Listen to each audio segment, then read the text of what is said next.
Alright, so I went to Omega Mart last month. Omega Mart is produced and created by Meow Wolf, which is a collective of artists.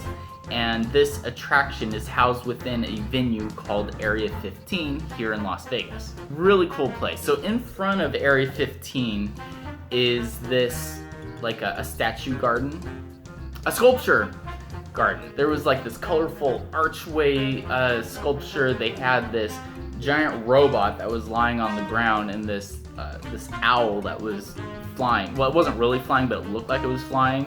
And then these two naked people that were like made out of chrome-looking stuff. So they have those right in front of Area 15, free to the public if you're in town you want to see. I mean, there's not a whole lot of sculptures there. There was like one, I don't know, 4 or 5. I could be wrong. Then you go in to Area 15 and you're greeted by this giant skull that lights up. They had this giant light up tree in the middle. There's places to get food, places to get drinks. Omega Mart was one attraction that they had inside this building. They had this art museum. I didn't go inside this, but I walked by it and I forget what it's called. I want to say it's called Wink or Blink. I don't know. Anyway, they have this psychedelic art and they give you these 3D glasses so that when you're looking at the art looks like it's three-dimensional. It had different virtual reality attractions, golf. They had this machine that I think you like lie down in it and it attaches to your arms, and I think it's supposed to simulate flying, so you flap your arms and I'm assuming what you're seeing is you flying around. I didn't try, but it looked cool. And they also had this, it's not a zip line, but it's similar to a zip line. It's on a track and it goes like, it travels the track and the track goes up and down. It's kind of like an inverted roller coaster, kind of. Looked really fun. So they had all these different things at Area 15, but I was there to see Omega Mart. Now, Meow Wolf created another attraction in Santa Fe, New Mexico. This was the first one, as far as I'm aware, this is the first one that they did, and I think it's called House of Eternal Return. So Omega Mart is kind of like, the best way to describe it is it's like an escape room, a giant escape room, but you're not trying to escape. You can do a couple things. You can go there and just enjoy the art. They have some interactive, and by some I mean a lot, of interactive things that you can play with and do. And you can just, have fun doing that. You can have fun exploring the place. Or you can actually like delve into the story and try and find clues and figure out, what's going on behind the scenes.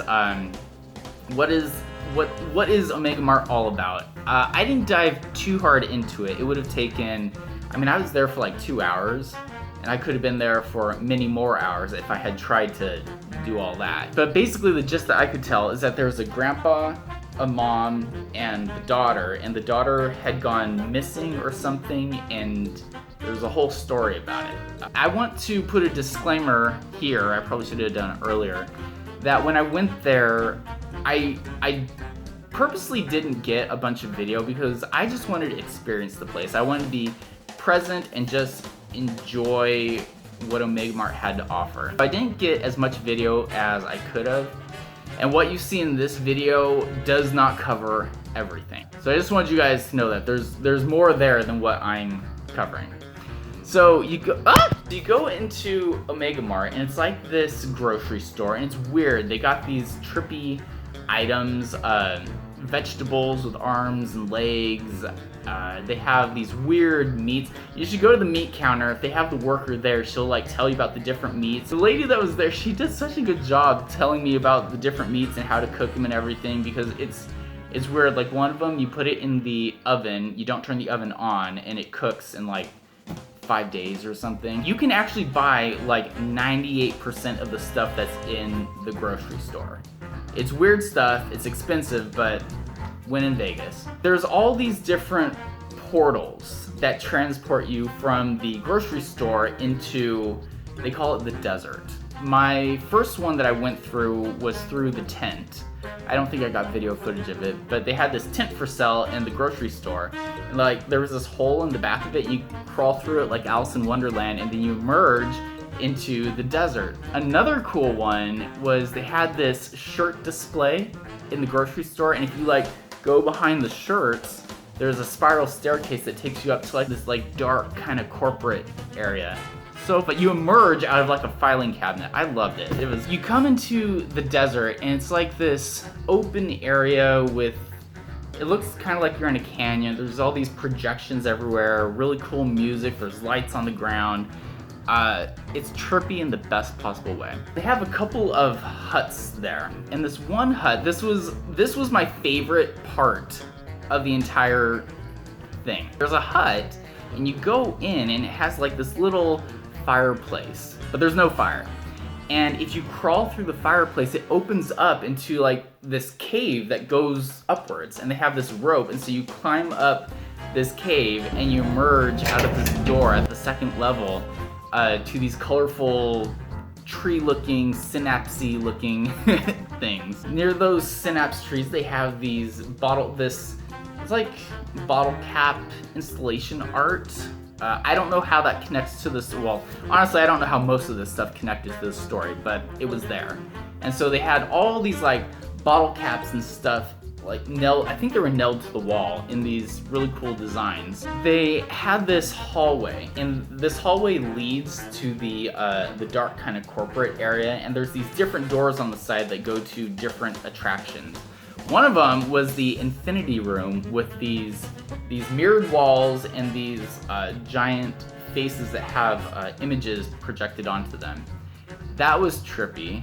I liked it. I learned that if a door had, and I don't know that I got footage of it, if a door had this black, like a flat kind of black box with a blue light on it, that was a real door for like a utility closet. It wasn't part of the show. It was kind of like trial and error trying to figure out which doors I could go through and which doors I couldn't. I'm really glad I didn't walk through an emergency exit, because when you're here, you don't really know for sure what's real and what's part of the show. I got footage of this. I called it the picture epilepsy room. There was a lot of flashing, and what they do is I think there's like 4 cameras in this room, and it takes pictures of you and projects it onto the wall. And it's very flashy and dark and bright, and I don't think I have epilepsy at this point, because if I did, I'm pretty sure it would have triggered it. I tried to get video of this laser harp.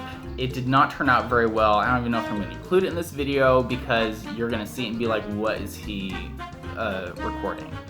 But there was this dark room with these, it looked like red strings going up one way and back another way.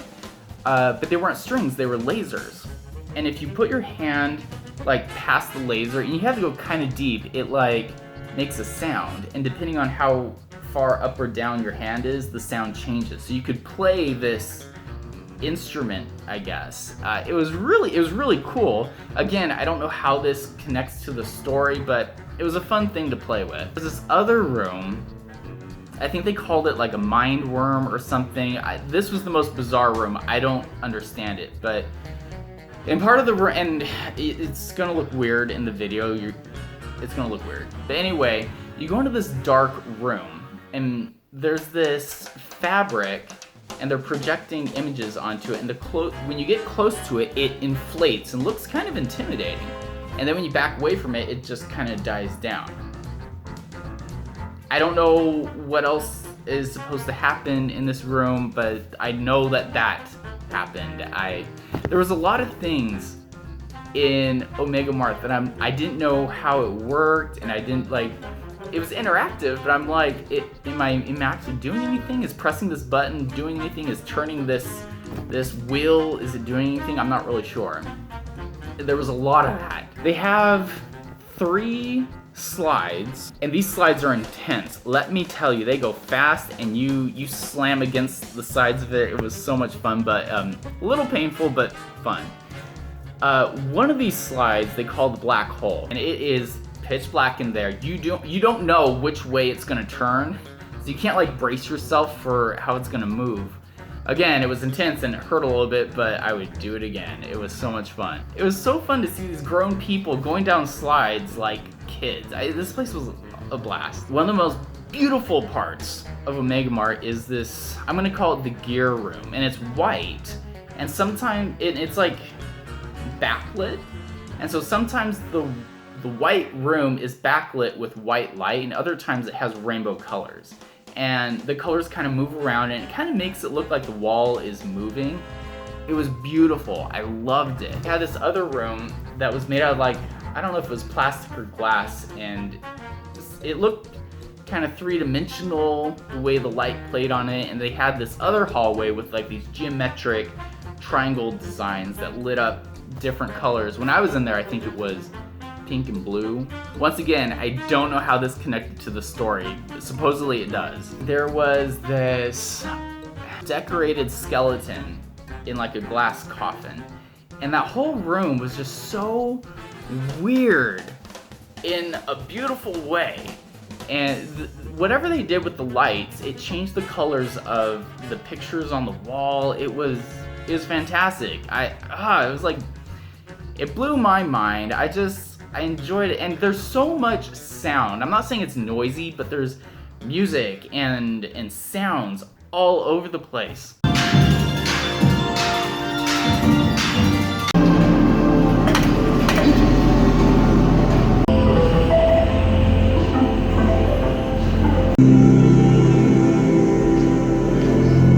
They have like this big tall metal structure in there that has two of the slides, and they also have like these kiosks that make sound, and they have images that do stuff on some screens.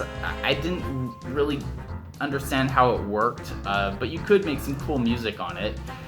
Even if you don't know how to play instruments, you can make nice sounding music with these kiosks. It was really neat. And they had this place where you could stand on like a catwalk, and there were these controls, and two people can play, and like there's this video game across the way with these lights, and you're racing each other, and you can like lay bombs to blow the other person up. It was fun. Okay, so they have these chairs that you can sit on, and you can see your face in this chamber, and like all of a sudden, like it like zaps your head, and like it turns into like particles, and then they swirl around and get like sucked up into these electrical conduits.